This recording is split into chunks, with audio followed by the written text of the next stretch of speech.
esta intervención y las principales observaciones a este proyecto de ley orgánica de navegación, gestión de la seguridad y protección marítima y fluvial en los espacios acuáticos. Señor presidente de la Asamblea Nacional, honorables asambleístas, quiero comenzar expresando mi agradecimiento por aceptar mi solicitud con el propósito de exponer y ampliar el sentido que tiene la Ley Orgánica de Navegación, Gestión de la Seguridad, Protección Marítima y Fluvial en los espacios acuáticos. No obstante que este proyecto de ley se ha venido trabajando en la Comisión de Relaciones Internacionales y Soberanía en una forma amplia, profunda, discutida técnicamente, por lo que también expreso mi agradecimiento. Sin embargo, es importante reconocer que esta ley lo que está haciendo es una deducción y una aplicación de lo que dice nuestra Constitución. Y voy a referirme a 3 artículos fundamentales que tienen relación con la ley de navegación. En primer lugar, el artículo 1 de la Constitución nos habla acerca de la soberanía, para todos conocido, que radica en el pueblo y cuya voluntad es fundamental para que se pueda aplicar la autoridad encargada a los órganos del poder político.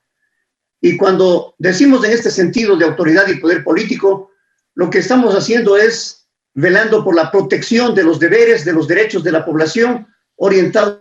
hacia el bien común. Esta ley, por tanto, tiene un componente moral para la conciencia de la población. Se fundamenta en el derecho público, porque es el ordenamiento público que regula tanto a las personas, a las instituciones, para aplicar en beneficio común de lo que son el respaldo a sus derechos y a sus libertades. Pero tiene también esta ley un fundamento muy importante, como es la capacidad de coacción. Si es que existe un poder político, un poder legítimo que lo ejerce el Estado, la Fuerza Naval lo que hace es aplicar el fundamento de la ley para hacer cumplir esa ley. Y también tiene potestad de ejercer sanciones ante las contravenciones que existan. El otro artículo también muy conocido es acerca de la misión de las Fuerzas Armadas.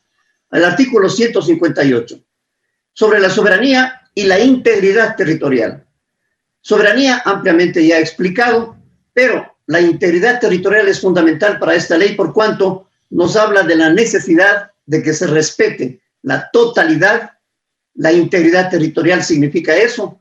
que sea intocable y no puede ser controlado por ningún poder, fuerza u organismo, de tal manera que esta soberanía e integridad territorial es esencialmente de las Fuerzas Armadas.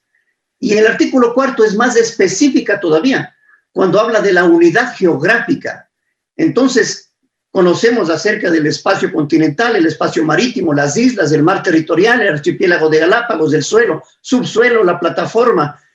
submarina, y los espacios supraadyacentes, tanto del continente, del aspecto insular y del área marítima que corresponde. Diríamos que todos estos elementos citados en el artículo 4 se van mucho más allá de la especificidad que tiene la CONVEMAR, el convenio que está respaldando la diferente subdivisión de la categorización necesaria para conocer la organización territorial que tiene en materia geográfica, especialmente el mar, las islas y los espacios de agua. Por esta razón creo que si es que se hace una especificación tan detallada, se considera inalienable, irreversible e inviolable. Ahí estamos reconociendo entonces lo que es la integridad territorial. Y el mismo artículo establece prácticamente un postulado muy cierto para regir el funcionamiento de las Fuerzas Armadas. Nadie atentará contra la unidad territorial, ni fomentará la secesión.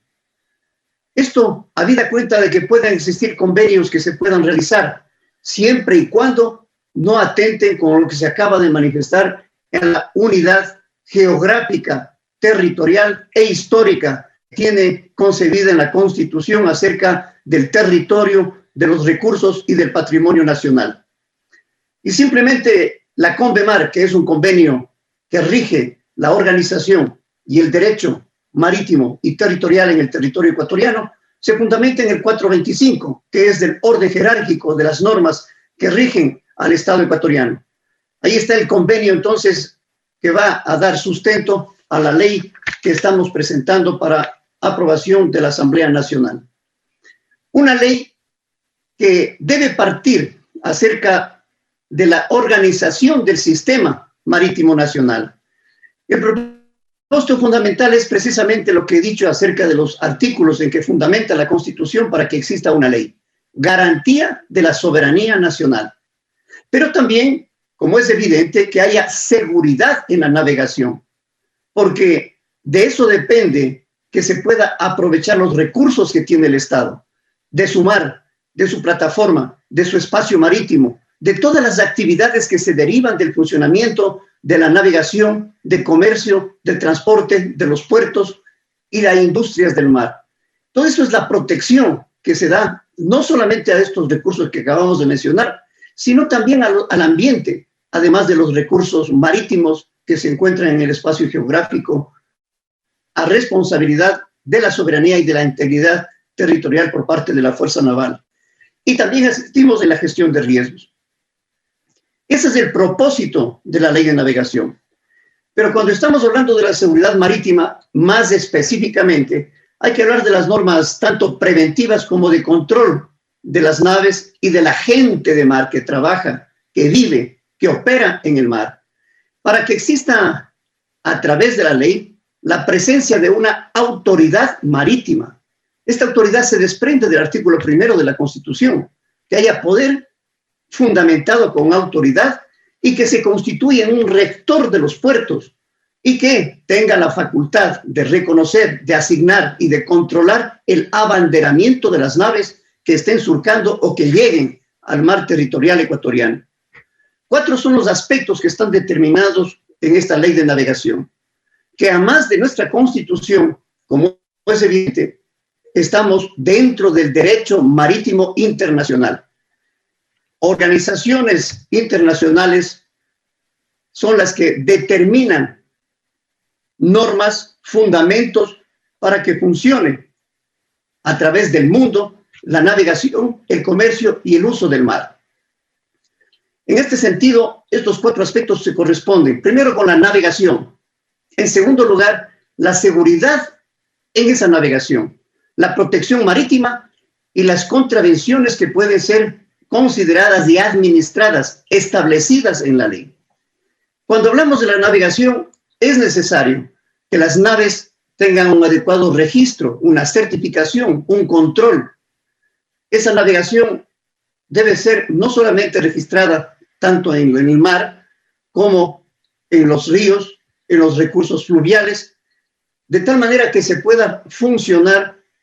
en forma armónica, legal, coordinada y administrada según los cánones que establece la Constitución, en este caso, la Ley de Navegación. Y para eso también se necesita una capacitación de la que se encarga la Fuerza Naval. Mientras tanto que la seguridad de la navegación está ejercida a través de los institutos científicos como el INOCAR que posee la Fuerza Naval para que se establezca la cartografía marítima y fluvial. Porque si hay corrientes, si hay subsuelo, si hay plataformas, si hay efectos de la naturaleza sobre las corrientes marinas y sobre el mar en sí, hay necesidad de que tenga una especificación técnica mapeada para referencia de todos los usuarios y de todos los que vengan a utilizar el mar ecuatoriano. Hablamos de naves internacionales. Existan ayudas de navegación para que se eviten accidentes, para que sean canalizados, para que sean armónica, técnicamente llevados a su destino en los diferentes itinerarios que se establezcan. Y por supuesto, si hablamos de seguridad de navegación, la Fuerza Naval está atenta con guardacostas y con sus unidades especiales para atender a gestión de riesgos, que es parte fundamental en la seguridad de la navegación. Otro de los aspectos que está considerado dentro de la ley es la protección marítima, porque, como es evidente, no solamente hay actividades lícitas, comerciales, técnicas que existan, también existen, infelizmente, actividades ilícitas, ilegales, que atentan con la seguridad de la gente de mar, de las naves y de todas las actividades productivas que tiene nuestro país. Por esta razón, hay necesidad de que exista protección de las naves, protección de las instituciones, protección de las instalaciones, protección de los puertos y de la gente de mar y de todos los bienes que existan y que pueden ser constituidos hacia futuro en instalaciones para el progreso, para el desarrollo marítimo y económico del país.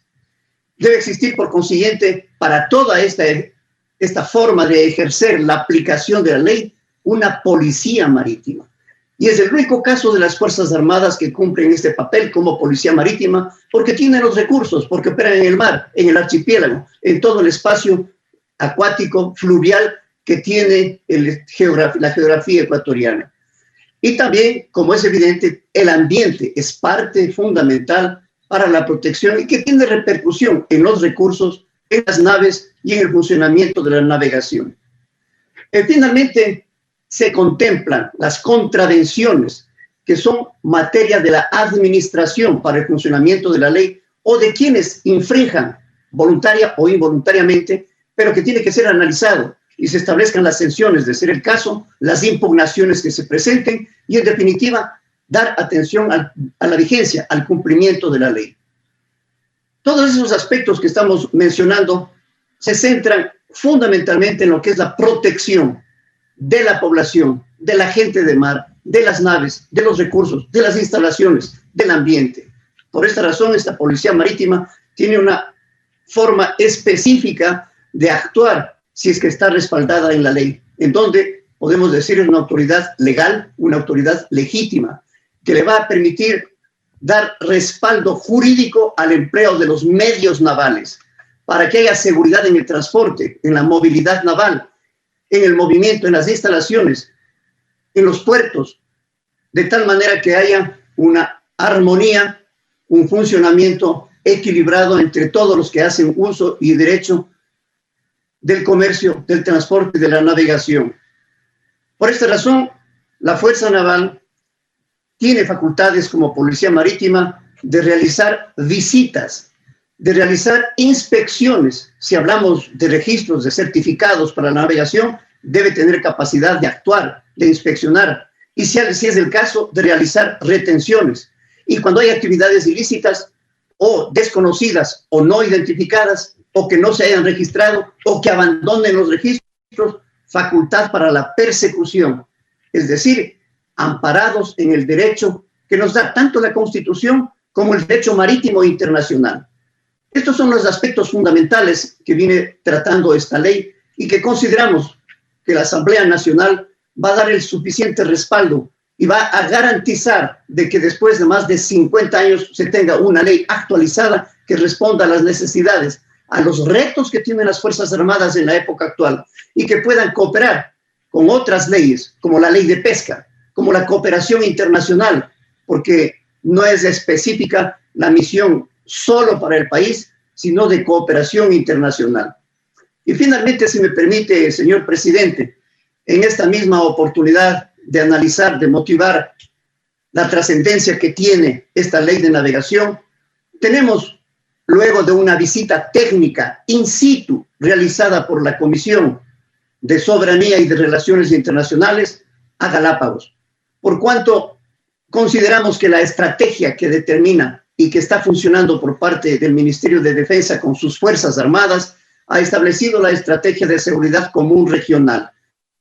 para que haya cooperación con los países, pero siempre y cuando que demos mayor oportunidad de utilizar los puertos,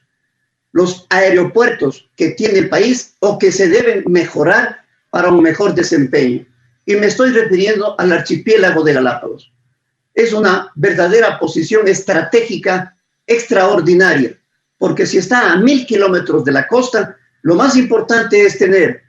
lo más avanzado que se pueda para control de los corredores, ya sea para las amenazas que se refieren a la pesca ilegal, no declarada, no reglamentada, como también para el narcotráfico, que es fundamental en el accionar. Por esta razón, la Comisión de Soberanía y de Relaciones Internacionales quería conocer físicamente y visitamos in situ y se dieron cuenta de que lo que se aspiraba hasta el momento en proyecto es apenas de adecuar la pista de la isla en la capitanía de Puerto de San Cristóbal. Y estamos hablando no más de 50 metros cuadrados, mínimo acceso para el hangar, y que la pista opere 24 horas, porque hoy funciona 10 horas. Y evidentemente cuando realizamos navegación, exploración aeromarítima, visitas, patrullaje, se necesita 24 horas para no dar oportunidades o espacios para las actividades ilegales. Eso es parte de una estrategia de mejor cumplimiento, de amplitud y de profundidad en la responsabilidad que se tiene tanto para la soberanía como para la actividad que tiene que ver en respaldo a las actividades lícitas que tienen. Esa actividad de respaldo es patrullaje, es vigilancia, pero no con un horario determinado que dé espacios para que pueda actuar la ilegalidad. En esta misma oportunidad que se considera el análisis y la aprobación de esta ley de navegación, también solicito a la Asamblea Nacional nos dé oportunidad de mejorar la pista, de mejorar las condiciones de la base naval que tenemos en la isla San Cristóbal para un mejor desempeño de la seguridad a nivel nacional, para la soberanía, la protección de los recursos, protección del ambiente y sobre todo la protección de la gente de mar. Muchísimas gracias, señor presidente. Intervención en Comisión General de Osvaldo Jarrín, ministro de Defensa Nacional. La autoridad ha afirmado que este proyecto de ley orgánica de navegación, gestión de la seguridad y protección marítima y fluvial en los espacios acuáticos ha venido siendo trabajada en la Comisión de Soberanía